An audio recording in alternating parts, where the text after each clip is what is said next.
एक हनोक के आशीष के वचन, जिनके द्वारा उसने चुने हुए और धर्मी लोगों को आशीष दी, जो क्लेश के दिन में जीवित रहेंगे, जब सब दुष्ट और भक्तिहीन लोग दूर किए जाएंगे।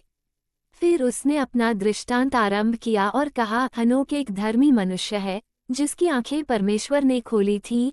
उसने स्वर्ग में पवित्र जन का दर्शन देखा, जिसे स्वर्गदूतों ने मुझे दिखाया था, और उनसे मैंने सब बातें सुनी, और उनसे मैंने जैसा देखा वैसा समझा, परंतु इस पीढ़ी के लिए नहीं, परंतु उस दूर की पीढ़ी के लिए जो आने वाली है। चुने हुए लोगों के विषय में मैंने कहा, और उनके विषय में अपना दृष्टांत आरंभ किया। पवित्र महान अपने निवास से बाहर आएगा।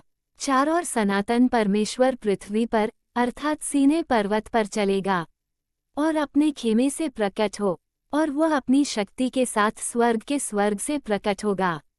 5 और सब लोग भय से ग्रसित हो जाएंगे, और पहरेदार कांप उठेंगे, और बड़ा भय और थरथराहट पृथ्वी की छोर तक उन पर छा जाएगी।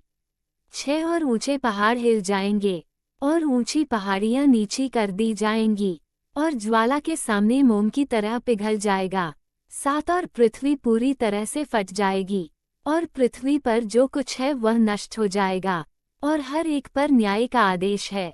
8 परंतु धर्मियों के साथ वह मेल करेगा, और चुने हुए लोगों की रक्षा करेंगे, और उन पर दया होगी, और वे सब परमेश्वर के होंगे, और वे समृद्ध होंगे, और वे सब धन्य होंगे, और वह उन सब की सहायता करेगा, और उनको प्रकाश दिखाई देगा, और वह उनसे शांति स्थापित करेगा। 9 और देखो, वो अपने लाखों पवित्र लोगों के साथ आ रहा है, सब पर न्याय लागू करने के लिए, और सभी अधर्मियों को नष्ट करने के लिए, और सभी प्राणियों को दोषी ठहराने के लिए, जितने अभक्ति के काम उन्होंने अभक्ति से किए हैं, और उन सब कठोर बातों का भी जो अभक्तिहीन पापियों ने उसके विरोध में कही हैं। अध्याय 2। एक आकाश में होने वाली हर चीज पर ध्यान दो, कैसे वे अपनी कक्षाएं नहीं बदलते, और आकाश में जो प्रकाशमान तारे हैं, कैसे वे सभी अपने अपने समय पर उगते और अस्त होते हैं, और 2 अपने नियत क्रम का उल्लंघन नहीं करते। पृथ्वी को देखो, और उस पर होने वाली चीजों पर ध्यान दो, जो शुरू से लेकर आखिरी तक होती हैं, वे कितनी स्थिर हैं, कैसे पृथ्वी पर कोई भी चीज नहीं बदलती। 3 बल्कि परमेश्वर के सभी काम तुम्हें दिखाई देते हैं। गर्मी और सर्दी को देखो, कैसे पूरी पृथ्वी पानी से भर जाती है, और बादल, ओस और बारिश उस पर छा जाती है। अध्याय 3। ध्यान से देखें कि सर्दियों में सभी पेड़ ऐसे लगते हैं जैसे कि वे मुरझा गए हों और उनकी सारी पत्तियां गिर गई हों, सिवाय 14 पेड़ों के, जो अपनी पत्तियां नहीं खोते बल्कि 2 से 3 साल तक नई पत्तियां आने तक पुरानी पत्तियों को बरकरार रखते हैं। अध्याय 4। और फिर गर्मी के दिनों में देखो कि कैसे सूरज धरती के ऊपर होता है, और तुम सूरज की गर्मी के कारण छाया और आश्रय की तलाश करते हो, और धरती भी बढ़ती गर्मी से जलती है, और इसलिए तुम धरती पर या उसकी गर्मी के कारण चट्टान पर पैर नहीं रख सकते। अध्याय 5। एक देखो कि कैसे पेड़ हरी पत्तियों से खुद को ढक लेते हैं और फल देते हैं, इसलिए तुम उसके सभी कामों के बारे में ध्यान से सोचो और जानो, और पहचानो कि उसने जो हमेशा से जीवित है, उन्हें कैसे ऐसा बनाया है। 2 और उसके सभी काम इसी तरह से साल दर साल चलते रहते हैं, और वे सभी काम जो वे उसके लिए पूरे करते हैं, और उनके काम नहीं बदलते, बल्कि जैसा परमेश्वर ने तय किया है वैसा ही होता है। 3 और देखो कि कैसे समुद्र और नदियां भी उसी तरह से अपने काम पूरे करती हैं और उसकी आज्ञाओं से अपने काम नहीं बदलती। 4 परंतु तुम दृढ़ न रहे और यहोवा की आज्ञाओं का पालन नहीं किया, परंतु तुम फिर गए और घमंड और कठोर बातें कहने लगे, अपने अशुद्ध मुखों से उसकी महानता के विरुद्ध। हे कठोर हृदय वालों, तुम्हें शांति नहीं मिलेगी। 5 इसलिए तुम अपने दिनों को घिनौना समझो, और तुम्हारे जीवन के वर्ष नष्ट हो जाएंगे, और तुम्हारे विनाश के वर्ष अनंत दंड में बढ़ेंगे, और तुम पर कोई दया न होगी। 6 उन दिनों में तुम अपने नाम को सभी धर्मियों के लिए हमेशा के लिए घृणित बना दोगे।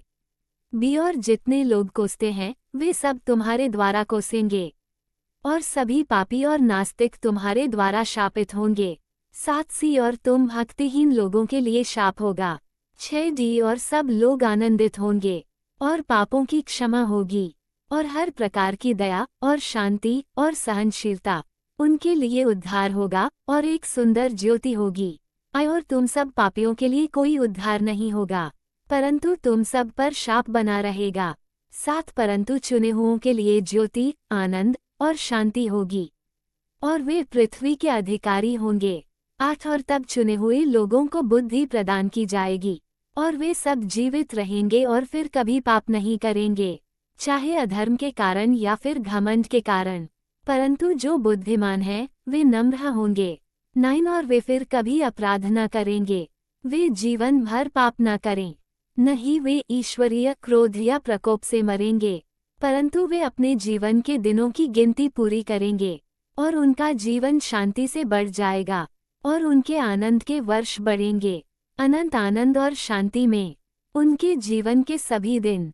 अध्याय 6। एक और ऐसा हुआ कि जब मनुष्य की संतानें बहुत बढ़ गईं, तो उन दिनों में उनके लिए सुंदर और सुंदर बेटियां पैदा हुईं। और स्वर्गदूतों ने, जो स्वर्ग की संतानें थीं, उन्हें देखा और उन पर मोहित हो गए, और एक दूसरे से कहा, आओ, हम मनुष्य की संतानों में से अपनी पत्नियां चुने 3 और अपने लिए संतान पैदा करें। और सेमजाजा, जो उनका नेता था, ने उनसे कहा, मुझे डर है कि तुम लोग इस काम को करने के लिए सहमत नहीं होगे, और मुझे अकेले ही एक बड़े पाप का दंड भुगतना पड़ेगा। और उन सभी ने उसे उत्तर दिया और कहा, हम सब शपथ लें, और सभी एक दूसरे से शापों से खुद को बांध ले 5 की इस योजना को न छोड़ें, बल्कि इस काम को करें। फिर उन सभी ने एक साथ शपथ ली और खुद को एक दूसरे से शापों से बांध लिया। और वे कुल मिलाकर 200 थे, जो येरेद के दिनों में माउंट हेर्मोन की चोटी पर उतरे, और उन्होंने इसे माउंट हेर्मोन कहा, क्योंकि उन्होंने शपथ ली थी 7 और इस पर एक दूसरे से शापों से खुद को बांध लिया था। और उनके नेताओं के नाम ये हैं, समलाजाज, उनके नेता, अराक्लबा, Rameel, कोकबल, तमलेल, रामलेल, Daniel, Ezekiel, बराकेजल, 8 acyl, अरमारोस, बटारेल, अनानेल, जकील, समसापिल, सतारेल, ट्यूरेल, जोमजाइल, surreal. ये उनके 10 मुखिया हैं। अध्याय 7। एक और उनके साथ बाकी सब ने भी पत्नियां बना ली, और हर एक ने अपने लिए एक चुन ली, और वे उनके पास जाकर उनके साथ अपवित्र होने लगे, और उन्होंने उन्हें जादू टोना और जड़ काटना सिखाया, और उन्हें पौधों से परिचित कराया। और वे 3 गर्भवती हो गईं, और उन्होंने बड़े बड़े दानवों को जन्म दिया, जिनकी ऊंचाई 3000 हाथ थी, जिन्होंने मनुष्यों की सारी संपत्ति खा ली। और जब मनुष्य उन्हें और नहीं पाल सके, तो दानवों ने उनके विरुद्ध 5 हमला किया और मनुष्यों को खा लिया। और वे पक्षियों, जानवरों, सरीसृपों और मछलियों के विरुद्ध पाप करने लगे, और एक दूसरे का मांस खाने लगे, और खून पीने लगे। तब पृथ्वी ने अधर्मियों पर आरोप लगाया। अध्याय 8। एक और अजाजल ने लोगों को तलवारें, चाकू, ढाल और कवच बनाना सिखाया, और उन्हें धरती की धातुएं और उन्हें बनाने की कला, और कंगन, और गहने, और सुरमा का इस्तेमाल, और पलकों को सुंदर बनाना, और सभी प्रकार के कीमती पत्थर, और सभी 2 रंग बिरंगे रंग बनाना सिखाया। और वहाँ बहुत सी अधर्म की भावनाएं पैदा हुई, और उन्होंने व्यभिचार किया, और वे 3 भटक गए, और अपने सभी तरीकों से भ्रष्ट हो गए। सेमजाजा ने जादू और जड़ काटने की शिक्षा दी, अरमारोस ने जादू का समाधान, बरकीजल ने ज्योतिष, कोकाबेल ने नक्षत्रों की शिक्षा दी, एजेकील ने बादलों का ज्ञान, अराकील ने पृथ्वी के चिन्ह, शमसील ने सूर्य के चिन्ह, और सरियल ने चंद्रमा के मार्ग की शिक्षा दी। और जब लोग नाश हो रहे थे, तो वे रो रहे थे, और उनकी पुकार स्वर्ग तक पहुंच गई। अध्याय 9। एक और तब माइकल, उरियल, राफेल और गैब्रियल ने स्वर्ग से नीचे देखा, और देखा कि पृथ्वी पर बहुत खून बह रहा है, और पृथ्वी पर हर तरह का अधर्म हो रहा है। और उन्होंने एक दूसरे से कहा, निवासियों के बिना बनी पृथ्वी स्वर्ग के द्वार तक उनकी चिल्लाहट की आवाज को पुकारती है। 3 और अब स्वर्ग के पवित्र लोगों, मनुष्यों की आत्माएं तुमसे विनती करती हैं, और कहती हैं, हमारे मामले को परमप्रधान के सामने लाओ। और उन्होंने युगों के प्रभु से कहा, प्रभुओं के प्रभु, देवताओं के परमेश्वर, राजाओं के राजा और युगों के परमेश्वर, आपकी महिमा का सिंहासन सभी युगों की पीढ़ियों तक बना रहेगा, और आपका नाम सभी युगों तक पवित्र और गौरवशाली और धन्य रहेगा। आपने सभी चीजें बनाई हैं, और सभी चीजों पर आपका अधिकार है, और आपकी दृष्टि में सभी चीजें खुली और खुली हैं, और आप सभी चीजों को देखते हैं, और कुछ भी आपसे छिप नहीं सकता है। तूने देखा कि अजाजल ने क्या किया है, जिसने पृथ्वी पर सभी अधर्म की शिक्षा दी है और स्वर्ग में संरक्षित शाश्वत रहस्यों को प्रकट किया है, जिन्हें जानने के लिए 7 लोग प्रयास कर रहे थे, और सेमजाजा, जिसे तूने अपने साथियों पर शासन करने का अधिकार दिया है। और वे पृथ्वी पर मनुष्यों की बेटियों के पास गए हैं और 9 स्त्रियों के साथ सोए हैं और अपने आप को अशुद्ध किया है और उन्हें सभी प्रकार के पापों का खुलासा किया है। और स्त्रियों ने 10 दानवों को जन्म दिया है, और इस प्रकार पूरी पृथ्वी खून और अधर्म से भर गई है। और अब देखो, जो लोग मर गए हैं उनकी आत्माएं रो रही हैं और स्वर्ग के द्वारों पर अपनी मांगें रख रही हैं, और उनका विलाप ऊपर चढ़ गया है, और पृथ्वी पर किए गए अधर्म के कामों के कारण बंद नहीं हो सकता। और तू सब बातों को उनके होने से पहले जानता है, और तू इन बातों को देखता है और उन्हें सहता है, और तू हमें नहीं बताता कि इनके संबंध में हमें उनके साथ क्या करना चाहिए। अध्याय 10। एक तब परम प्रधान, पवित्र और महान ने कहा, और ऊयेल को लेमेक के बेटे के पास भेजा, दो और उससे कहा, नूह के पास जाओ और उसे मेरे नाम से बताओ, अपने आप को छिपा लो, और उसे आने वाले अंत को प्रकट करो, कि पूरी पृथ्वी नष्ट हो जाएगी, और पूरी पृथ्वी पर एक जल प्रलय आने वाला है, और जो कुछ भी इस पर है उसे नष्ट कर देगा। और अब उसे निर्देश दो कि वह बच जाए 4 और उसका वंश दुनिया की सभी पीढ़ियों के लिए सुरक्षित रहे।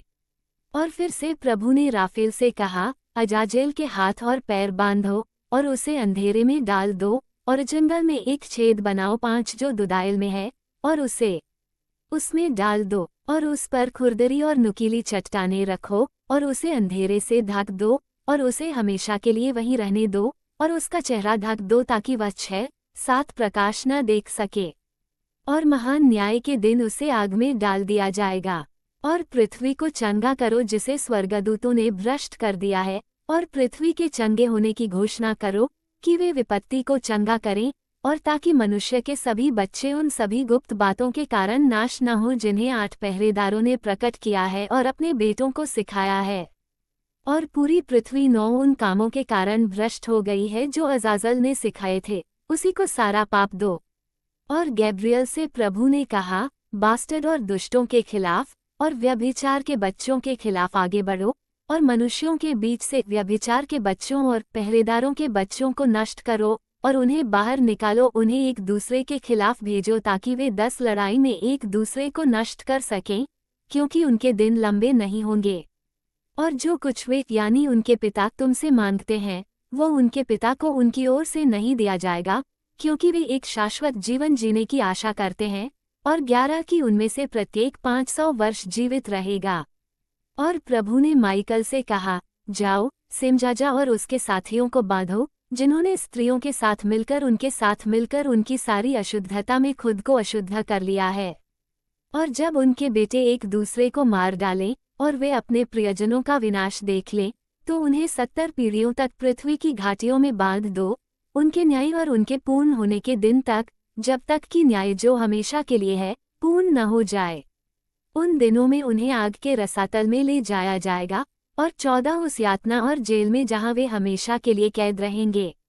और जो कोई भी दोषी ठहराया जाएगा और नष्ट हो जाएगा, वह तब से सभी के अंत तक उनके साथ बंधा रहेगा 15 पीढ़ियों तक। और दुष्टों और पहरेदारों की सारी आत्माओं को नष्ट कर दो, क्योंकि 16 उन्होंने मानव जाति के साथ अन्याय किया है। पृथ्वी के चेहरे से सभी अन्याय को नष्ट कर दो और हर बुरे काम को समाप्त कर दो, और धार्मिकता और सच्चाई का पौधा प्रकट होने दो, और यह आशीर्वाद साबित होगा, धार्मिकता और सच्चाई के काम हमेशा के लिए सच्चाई और खुशी में लगाए जाएंगे।